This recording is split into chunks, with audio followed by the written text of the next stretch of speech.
Welcome to the Love, Purpose, Connection podcast. I am your host, Estelle Bingham, and together we'll be delving into the profound meaning of love, the driving force of purpose, and the beauty of connection that shapes the fabric of our lives. In each episode, I sit down with some of the most inspiring individuals out there to understand the ways love has touched them. Dr. Chloe is a counselling psychologist and author of The Loss Prescription.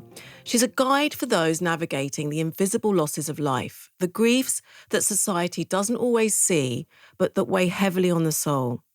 For over 20 years, she's supported individuals through life's hardest lessons. To talk about all things loss, truth, and personal meaning, a very warm welcome to Dr. Chloe, to the Love, Purpose, Connection podcast. Hello, Estelle. Thank you for having me. I'm thrilled to be here. So wonderful that you're here. And before we begin talking about your amazing debut book, The Loss Prescription, which I've been reading, I want to let the listeners know how we met. Oh, gosh, yeah. Tell me what it was like from your end. Oh, my goodness. I will remember it forever. Forever. So going through a lot of changes at the moment for all sorts of reasons. And I saw your book, Manifest Your Essence, which is amazing. And I was instantly drawn to it. I read the article about you and I felt this sort of calling to go and check Estelle out. Saw your website, sent you an email, right? That day, literally that day, ordered your book, sent you an email asking for a session. I just felt like you were going to be important in some way. And that was that. Went about my day and then went swimming. And who did I meet? In the pool, in my stomping ground, you. Yeah.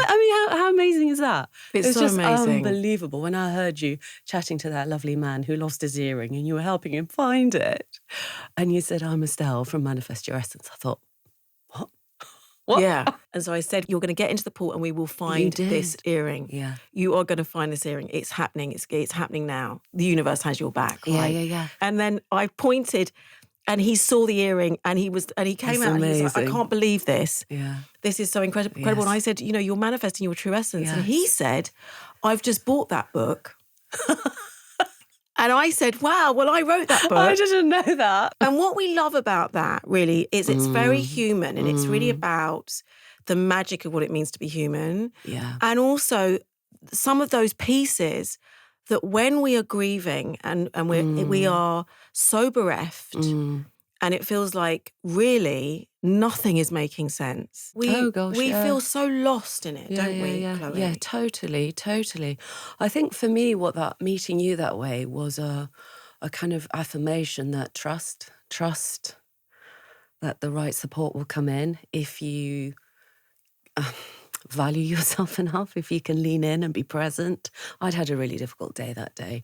And when you said to that lovely young man, the universe loves you, I just thought that is a magical message. I needed to hear that today. and then we actually met. But you're right, when we suffer a loss, any loss, whether that's through the loss of a bereavement or through some major life change, it impacts the whole of you, your relationship with yourself, your relationship with this vessel of physical, mental, emotional being, with your social realm, with who you lean into, who you don't, who's going to get it, who's not going to get it, how you make sense of what this life is. It really, really disembodies people and frightens people and throws you into that state of fear, which comes with a lot of disconnection and a lot of alienation and disorientation and a sense of, now what? What do I do? How do I be me now? I don't know anymore. And that's really tough, really, really tough.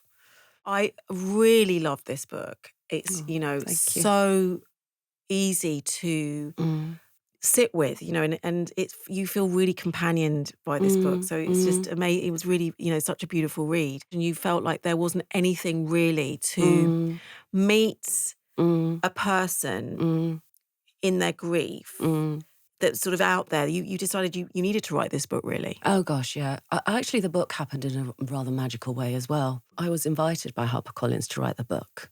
And I really wanted to write a book, and it's kind of like I somehow manifested it and felt immensely grateful that this opportunity came to me.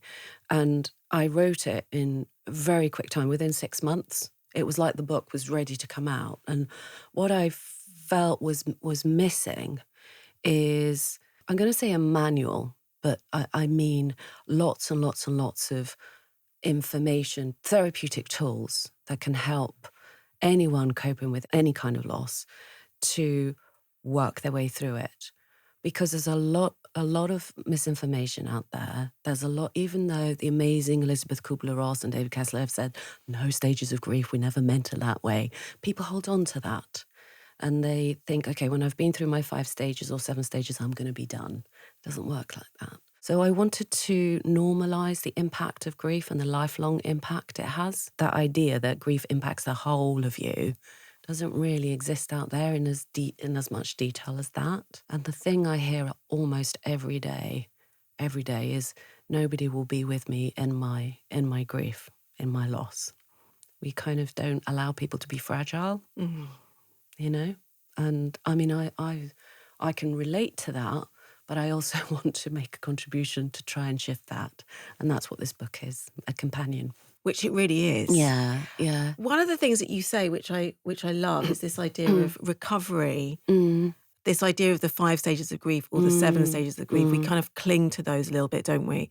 And what you are stating quite clearly is that grief is a process. It's an ongoing process. This is something that can just be with you forever, right? We are in a sort of an ever-evolving place with our grief. In a nutshell, I think when you go through a profound life event, that means that you're having to live with the absence of someone or something that really mattered to you, that was integrated into the fabric of your life, your identity, your routine, your network, your scaffold in some way. When you have to learn to live without it and you care, you're attached or you're deeply kind of wounded by that, something that happened to you, it impacts your state of being.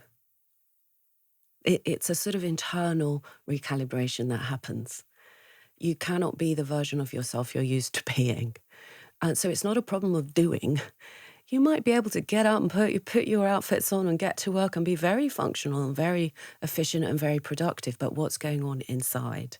What's the internal experience? What's having to be reconstructed and rebuilt? And I wanted a book that's going to allow people, without having to spend lots and lots of money on therapy, to delve into that and pick and choose what they feel resonates with them, and really how to do that in a state of love and self-compassion. Yeah, and this idea of recovery, it's not fixing it. It's not fixing it. It's not about not being sad. No. It's about honouring the sadness. Sometimes I can tap into it. Sometimes I just need to observe it. Other times I might need to adapt my day and allow it to travel through me. I maybe need to listen to what it's signposting. What is it actually telling me about me and my life force and my energy, and what gives me purpose now? What gives me, a reason to keep going, to keep living the best way I can. So recovery isn't about not feeling sad, not at all, or not feeling bereaved or not feeling in grief. It's about recognizing that is a normal reaction, a human part of your journey. And I've written a lot about the heart's intelligence and about how important it is to listen to that, to tune into it, because so many people don't. I think we're disconnected. I think we're switched off, sadly. I want to come to the heart piece, because obviously that's a mega piece and that's something that we share. Yeah. Just to go back to this idea of grief, being the sister of love. But this idea that grief it takes us to the ground. It's a really... In shamanic cultures, this is such a necessary part of knowing what it means to love. And it's such a necessary part of what it means to be human. Yeah. And we are touched by loss. And I love your introduction. You have there's a wonderful quote here, if I can read that. Sure. We bereaved are not alone. We belong to the largest company in all the world, the company of those who have known suffering. And that's by Helen Keller. Yeah. And it's this idea that, we can avoid grief. Yeah. We can can't. avoid loss. Yeah. Being in this incarnation, Yeah. that we can get away without experiencing this deep cut. And this doesn't, by the way, this doesn't minimize whatever you're going through in this moment and however grief has touched you, because you will never be the same. It's so true. It's so true, but it's frightening. It's frightening. Talk me through that. When you go through a traumatic event of any kind, and I don't mean, clinically traumatic, I mean distressing, wounding, as you say, takes you, knocks you to the ground, you feel like you're living in a void space where the the embodied experience, the heartfelt experience, the mind, all of it feels quite dysregulated and disorganized and really dense and really kind of, locked in.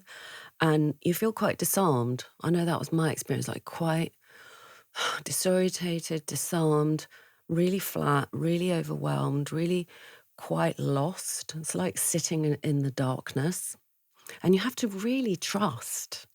You have to really trust your own capacity to actually withstand that and bear that and come through to a version of yourself that you can really love. You can really anchor in and say, okay, I've got me. I've got me, I see me, I'm good with me, and I can be a version of me in this life that resonates, aligns with me. But in order to do that work, you have to be present. You have to have some capacity to tune in and to hold yourself with love and compassion. And people are afraid to do that for some reason. When we think about this idea of how we evolve emotionally in our lifetimes, those are the times where we really grow. So those are the times that we get to test some of the inner work that we've done, some of the therapy that we've done, ideas that we have about God, the universe, self, family. When this stuff goes down and takes us, it splits us apart, really. When I companion my clients through these seasons, this idea of that feeling changing, these words that can really fall around you and they don't land. Yeah. They just don't land. Yeah. What would you say, Chloe, in those times? I don't have a fix-it comment for people. It is about loving yourself in that state of surrender. You kind of have to give up being the version of you that you are comfortable being. You have to let that go. And that's really scary. Show up for yourself with kindness in the way that you would for a dear friend or a loved one. And be compassionate and be respectful. You're in a time of huge transition and you got to take it very gently. You have to look after all of you. And that's the bit I think that gets missed a lot. So some of my work is centered on, like you know, like working with the somatics, like understand what your body's calling you to pay attention to. Grief, any loss, any sadness lives in the body. Learn to tune into it, learn to mobilize it, learn to normalize it. The mind will often go into survival mode because the fabric of reality has changed. And the mind, the nervous system is doing what it's got to do. It's trying to keep you alive. It's not faulty. You're not suddenly falling into a mental illness that's going to plague you for the rest of your life, It's understanding that, having some kind of observational capacity to say, oh, actually, I know what's going on here. I know what I need. I need to tune into safety for me. How do I do that? There are tools in my book that help you do that. Hi, it's Estelle here, and I'm so excited to share my new book with you, Manifest Your True Essence, Clear Your Blocks, Find Your Joy, Live Your Truth. This is more than just a book. It's an invitation to come home to your heart. Within its pages, you'll find the guidance to reconnect with your true essence. Through gentle meditations, heart-centered practices, and soulful wisdom, you'll learn how to release old patterns, embrace your divine spark, and manifest a life filled with love, purpose, and connection. Remember, you are love, you are light, and you are infinitely powerful. And that brings us to this wonderful chapter that you have in the book, which I didn't even realise was in the book, Chloe. What about the Because heart? you didn't mention it. I was like, we're so aligned. Oh, no. When I was looking at your book, I was like, oh, it's quite similar. We're quite similar. Absolutely. In our guiding work. Well, I'd 100%. say. I mean, so Yeah. in Dr. Chloe's book, there is a whole chapter about the heart and heart math, which is what I've there's a massive piece in that at the beginning of my Manifest Your True Essence, to explain why I do my work. And it's it's literally the same. It's like this marrying of the truth that we have to step into the emotional heart to feel the feelings, to really allow ourselves to give ourselves permission to be with what we need to be with. That's the key, I think. I love the way you've put that. It's being with what's going on in your heart and learning to love that, to be open to that. A lot of people are really not in self-compassion mode. They're not. They are quite hard on themselves. They're really critical of themselves. They often arrive in my clinic with, fix me. There's something wrong with me. There's nothing wrong with you.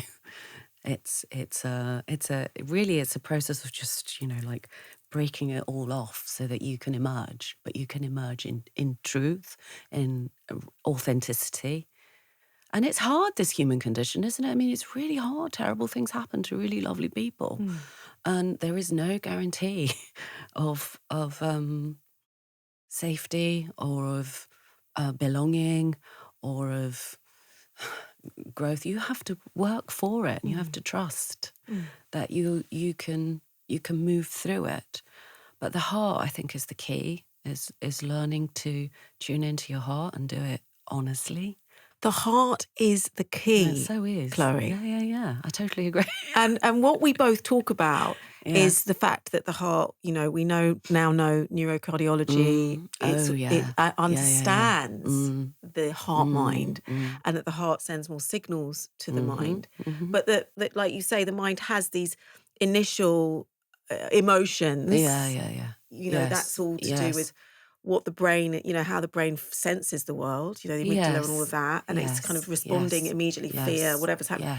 But really this idea of what the heart is holding, and people can die of a broken heart. Oh my goodness, absolutely they can. Absolutely. Of course. When you have to live in a world that's really quite different to what you hoped for or what you want or what you've really put your energy into, the brain can't cope with that. Everyone and everything that is important to you or to me and is incorporated in the fabric of our life is literally mapped on the neural network of our brain. So if I ask you to think of your best friend, your closest friend, you'll make a very good guess as to where they are on the planet, how to make direct contact with them, and how long that's going to take. That's a 3D map that we have about everyone and everything in the world that exists here. And that's what the brain uses to predict reality. So I wake up every day assuming the world's going to be as I've mapped it. It's going to be a reality that I feel is recognizable, and I'm good with it. And that means that all my hormones, all my decisions, all my kind of physical kind of energy is in a sort of state of equilibrium. Now, when that changes, for whatever reason, logic doesn't play a part. You could be deciding to go through a divorce. Let's say that's a very profound ending, a very difficult loss. It doesn't matter if you've decided it, your brain's still living with the map that you're married. So it takes ages and ages and ages for that change or that absence to be assimilated, literally on a neural network. Well, it's a rewire, isn't it? It's an absolute rewire. Yeah. But if something traumatic has happened, it takes ages to rewire. It takes a long, long time. But the brain reacts with a flooding of cortisol when a change happens.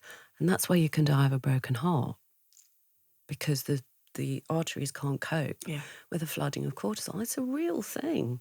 It's a real thing. Absolutely. And also what happens in that state is we can get stuck there because we can get stuck in a trauma response. So we get stuck in, we were paralysed in fight, flight. Yes. And we just can't move from that place. We can't move from that place of Yeah. trauma response. Yeah. So when we drop into the heart, Yeah. you know, you can be there for years. And like you say, people would come to, and I see people, you know, this is what I've recognised. This idea of you're fine and you know, deal with it.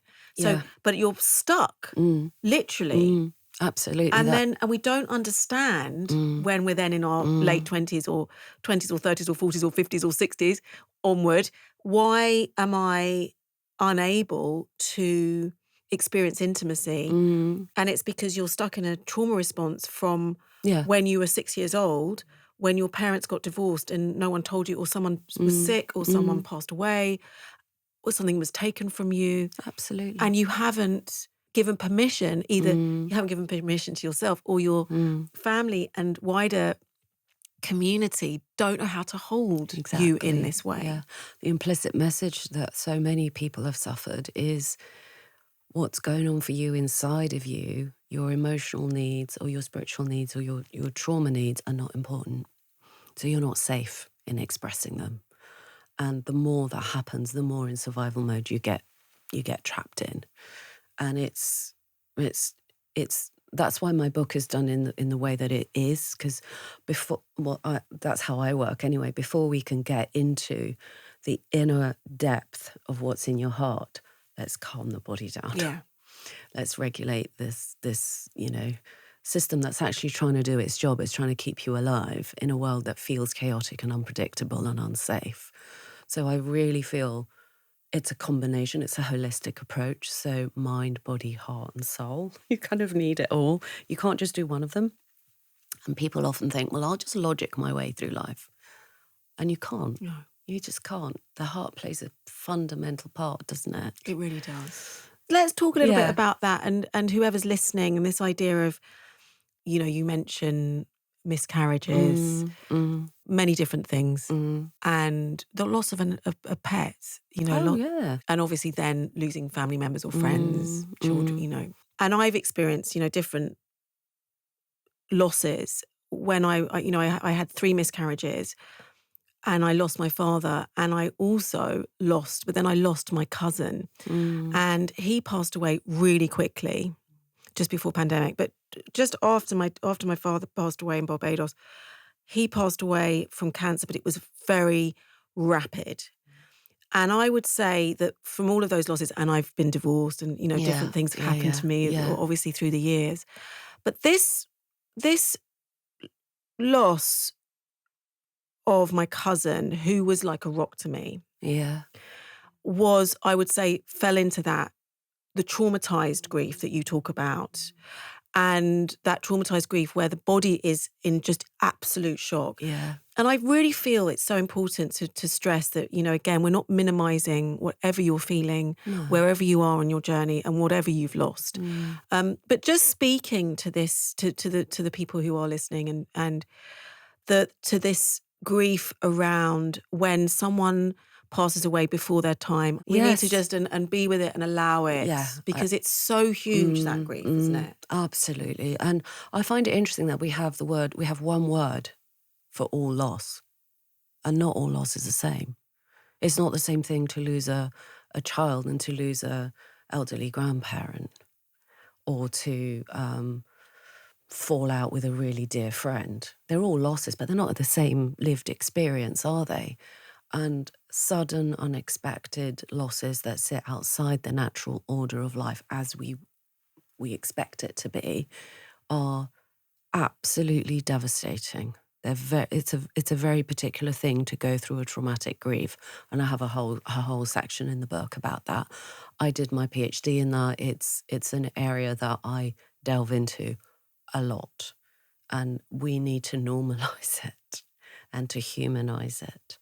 And sometimes those losses are unbearable.